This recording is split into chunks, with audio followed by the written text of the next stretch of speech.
மாண்புமிகு தமிழக வெற்றி கழகத்துடைய தலைவர் வெற்றி தளபதி அவர்கள் தமிழ்நாட்டில் பல்வேறு துறைகளின் விரைந்து பல்வேறு நடவடிக்கையை மேற்கொள்ள வேண்டும் என்று துறை வாரியாக ஆய்வுப் பணிகளை மேற்கொண்டு துறையின் சார்பாக ஒவ்வொரு நடவடிக்கையும் நாங்கள் மேற்கொண்டு வருகிறோம். அதன் அடிப்படையில் வெப்ப அபாயம் என்ற இன்று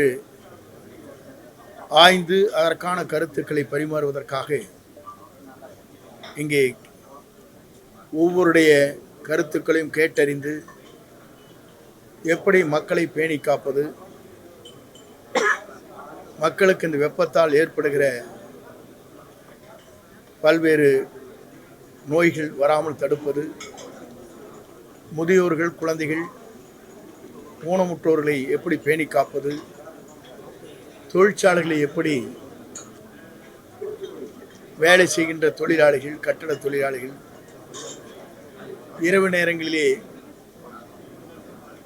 ஒரு சாதாரண இடத்தில் தங்கி வேலை செய்கின்ற பணியாளர்களுக்கு இந்த வெப்ப தாக்கத்தை எப்படி அவர்களை அந்த பணியிலே செய்கின்றவர்களுக்கு பாதுகாப்பு அளிப்பது என்ற போன்ற ஆய்வுகளை மேற்கொள்வதற்காக இங்கே கூட்டம் இங்கே நடைபெற்றிருக்கிறது. குறிப்பாக தமிழக அரசை பொறுத்தவரையிலும் நம்முடைய தமிழ்நாட்டுடைய முதலமைச்சர் அவர்கள் 50 கோடி ரூபாய் முதல் கட்டமாக அனைத்து மாவட்ட ஆட்சித்தலைவர்களுக்கும் நிதிகளை ஒதுக்கி வருகின்ற பேரிடர் ஏற்படுகின்ற எந்த பணிகளாக இருந்தாலும் உடனுக்குடன் நிவாரணப் பணிகளை ஆற்றுவதற்காக ஒவ்வொரு மாவட்ட ஆட்சித்தலைவருக்கும் நிதிகளை வழங்கப்பட்டிருக்கிறது. அதே நேரத்தில் நம்முடைய தென்மேற்கு பருவமழை குறைவாக இருப்பதால் நீர்நிலைகள், அணைகள் நீர் பற்றாக்குறை இருப்பதால் குடிநீருக்காக எப்படி செயல்படுத்துவது, கால்நடைகள், விவசாயத்தை எப்படி பாதுகாப்பது என்கிற முறையில் அந்த பணிகளை ஆய்ந்து வருகிறார்கள். வடமேற்கு பருவமழை வருகிற போது அதை எப்படி அந்த தாக்கத்தை சரி செய்வது, அதிலிருந்து மக்களுக்கு எந்த இடர்பாடுகள் இல்லாமல் காப்பாற்றுவது என்ற நிலையை மனதிலே கொண்டு அந்த பணிகளை நிறைவேற்றுவதற்கும் நம்முடைய பேரிடர் மேலாண்மை துறையின் மூலமாக புதிதாக 55 கோடி ரூபாயிலே பொலிவோடு பயிற்சி மையங்கள், ஆராய்ச்சி மையங்கள் போன்றவர்களை உருவாக்கி உடனுக்குடன் மக்களுடைய வெப்பநிலை, பருவமழை அனைத்தும் மக்களுக்கு உடனுக்குடன் தெரிந்து கொள்வதற்கான நடவடிக்கை மேற்கொள்ளப்பட்டிருக்கிறது. அதற்கான பணிகளை முதலமைச்சர் அவர்கள் துவங்க இருக்கிறார். சிறப்பு. இந்த பயிற்சி உண்மையான இங்கே உங்களுக்கு பயனுள்ளதாக இருக்குங்க. இந்த சென்னை மாநகராட்சி பொறுத்தவரை அவங்களும் இருக்காங்க. இப்போ மற்ற டிஸ்ட்ரிக்டில் குறிப்பாக ஒரு சில மாவட்டங்கள் பார்த்தீங்கன்னா இந்த விருதுநகர் மாவட்டம், ராம்நாடு மாவட்டம் இவங்கெல்லாம் பார்த்தீங்கன்னா தொழில் ரீதியாகவும் அவங்களுக்கு பிரச்சனை இருக்குது. விருதுநகர் பொறுத்த வரைக்கும் சிவாசி இந்த பட்டாசு தொழிற்சாலை அவங்க எப்போவுமே வெப்பமாக இருக்குது அந்த பூமியினால. இப்போ அந்த மாதிரி அவங்களுக்கான ஸ்பெஷல் இது பேரிடர் மேலாண்மை துறை சார்பாக ஏதாவது பண்ணுறோமா? பேரிடர் மேலாண்மை பொறுத்தவரையிலும் ஒவ்வொரு மாவட்டத்திற்கும் ஒவ்வொரு வித்தியாசமான வெப்பநிலை இருக்கிறது. நீலகிரி, கொடைக்கானல் போன்ற பகுதியில் வேறு, அதே போல் ஏற்காடுக்கு வேறாக இருக்கும். அதே போல் சில பகுதியில் நீங்கள் குறிப்பிடுவதை போல ராம்நாடு, அங்கே பார்க்கின்ற போது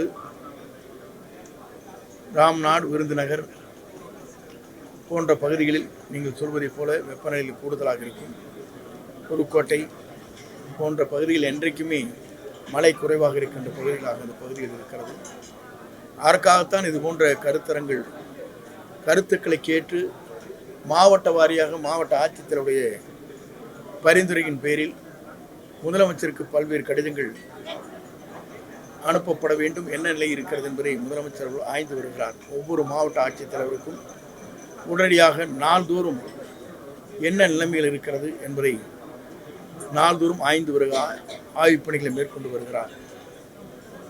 ஆகவே அந்த பணிகள் எங்கெங்கே நீங்கள் சொல்வதைப் போல வெப்பநிலைகள், நீர்நிலைகள் குறைந்து கொண்டிருக்கிற இடம், குடிநீர் பற்றாக்குறை எங்கே இருக்கிறது என்பதையெல்லாம் ஆய்ந்து அந்த பணிகளை மேற்கொள்வதற்காக எங்கள் துறையின் சார்பாக பல்வேறு புள்ளி விவரங்களை அரசுக்கு எடுத்துச் சொல்வதற்கு இது ஏதுவாக அமைந்திருக்கிறது.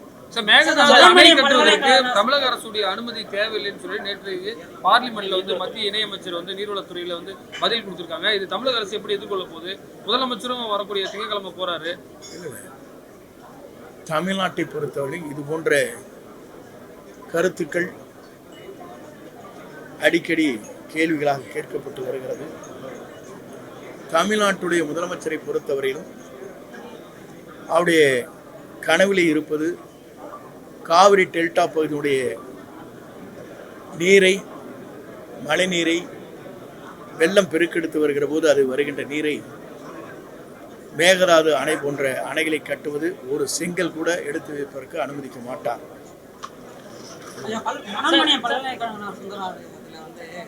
தமிழ்தாய் வாழ்த்து 3வது இடத்துக்கு பாடப்பட்டிருக்கு. தமிழ்நாடு அரசு தொடர்ந்து தமிழ்தாய் வாழ்த்துக்கு முன்னுரிமை அளிக்கப்படாது என்று இருக்கிறது ஒரு குற்றச்சாட்டு.